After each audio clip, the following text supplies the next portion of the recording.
bahwa tidak ada sesuatu pun yang wajib disembah kecuali Allah Subhanahu wa ta'ala. Wa ulul ilmi, begitu juga para ahli ilmu, mereka memberi kesaksian bahwa tidak ada satupun yang wajib disembah kecuali Allah Subhanahu wa ta'ala. Faya ibadullah, para ahli ilmi atau ulul ilmi, mereka adalah orang-orang yang mewariskan ilmu daripada para nabi, yaitu Rasulullah SAW, sehingga mereka bisa memberikan kesaksian, tahu arahnya untuk tidak ada sesuatu yang wajib disembah kecuali Allah Subhanahu wa ta'ala. Faya ibadullah, kita pun setelah diajarkan oleh para ahli ilmu, para guru-guru kita, para ulama kita, kemudian kita memberikan saksi bahwa tidak ada satupun yang wajib disembah kecuali Allah Subhanahu wa ta'ala. Memberikan kesaksian ini tidak bisa kecuali dengan hidayah, dengan keyakinan, dan juga dengan ilmu. Dengan ilmu inilah, dengan pengetahuan inilah, kita bisa memberikan kesaksian bahwa tidak ada sesuatu apapun yang wajib disembah kecuali Allah Subhanahu wa ta'ala. Sebagaimana Rasulullah SAW memerintahkan kepada kita untuk menuntut ilmu. Beliau Sallallahu Alaihi Wasallam bersabda, "Talabul ilmi faridatun ala kulli muslim wa muslimatin." Bahwa menuntut ilmu, mencari ilmu, kewajiban bagi setiap muslim laki-laki dan juga muslim perempuan. Dan di dalam hadis yang lain beliau mengatakan, "Utlubul ilma minal mahdi ila lahdi." Bahwa tuntutlah ilmu dari buayan ibumu sampai kau masuk ke dalam liang lahat. Utlubul ilma walau bisin, tuntutlah ilmu walaupun jaraknya jauh seperti perjalanan menuju negara Cina. Faya ibadallah, di hadis ini bukan menerangkan kita untuk menuntut ke negeri Cina, tapi dahulu kala ketika dataran Arab dengan dataran Cina itu jaraknya begitu sangat jauh dan jarang orang yang sampai ke sana. Maka di dalam memaknai hadis ini bahwa tuntutlah ilmu walaupun harus ke negeri yang jauh, walaupun harus menghalangi segala, walaupun harus melewati segala halangan dan juga rintangan, walaupun berapapun jaraknya, tetap harus menuntut ilmu. Faya ibadallah, jika Rasulullah Sallallahu Alaihi Wasallam memerintahkan kita untuk menuntut ilmu walaupun di negeri yang jauh, maka bagaimana majelis-majelis ilmu yang ada di sekitar rumah kita? Kita mendatanginya tanpa harus bersusah payah. Kita mendatanginya tidak perlu mengeluarkan uang. Kita mendatanginya nggak perlu dengan jarak yang jauh. Itu pun disebut dengan menuntut ilmu.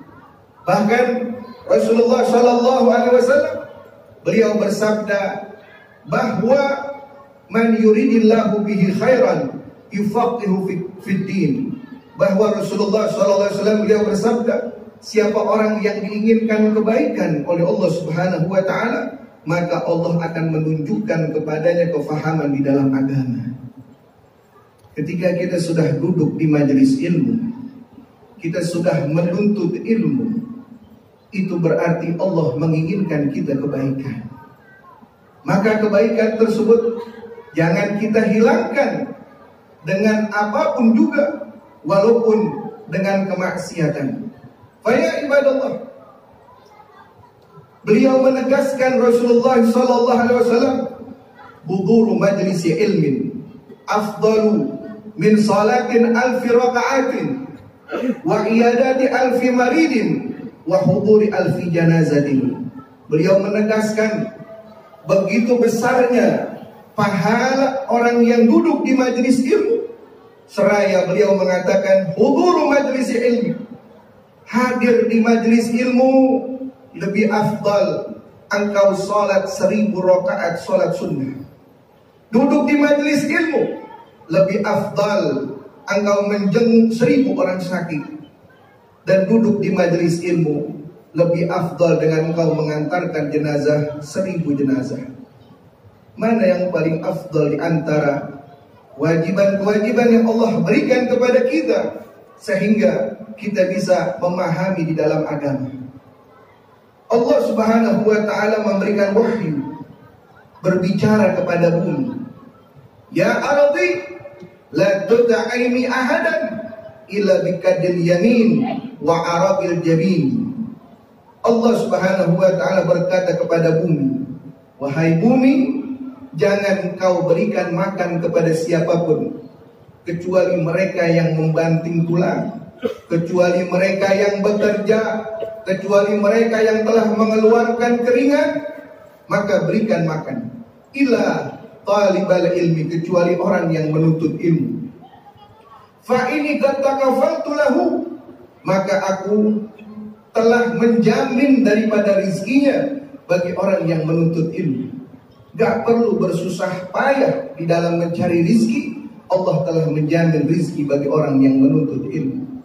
Sehingga tuntutlah kita ilmu walaupun sampai kematian kita, walaupun sampai kita masuk ke dalam liang lahat. Maka bagaimana ganjaran bagi orang yang menuntut ilmu kemudian dia meninggal dunia dalam keadaan menuntut ilmu? Rasulullah sallallahu alaihi wasallam menjawabnya, "Idza ja'ahul mautu wa huwa yatlubul ilmi la yuhyihi bihil islam fa bainahu wa bainal anbiya darajatan wahidatan fil jannah." Rasulullah sallallahu alaihi wasallam menjawab, siapa orang yang datang kematiannya dan dia sedang menuntut ilmu untuk menghidupkan hukum-hukum Islam, untuk menghidupkan agama Islam, maka kematiannya diberikan ganjaran yang luar biasa. Sehingga derajat orang yang meninggal dunia dalam keadaan menuntut ilmu dengan derajat para nabi, 1 derajat di surga. Keuntungan untuk kita hadir di majelis ilmu. Maka jangan sampai luput setiap hari untuk kita tidak mendengarkan ilmu, atau mendengarkan nasihat, atau tidak mendapatkan ilmu. Rugi ketika seseorang satu hari dilewatkan tanpa mendapatkan ilmu. Ya ibadallah, semoga kita termasuk orang-orang yang beruntung. Allah berikan hidayah kepada kita, Allah berikan petunjuk kepada kita dengan petunjuk yang sebaik-baiknya, sehingga kita bisa mendapatkan kebahagiaan di dunia dan juga di akhirat.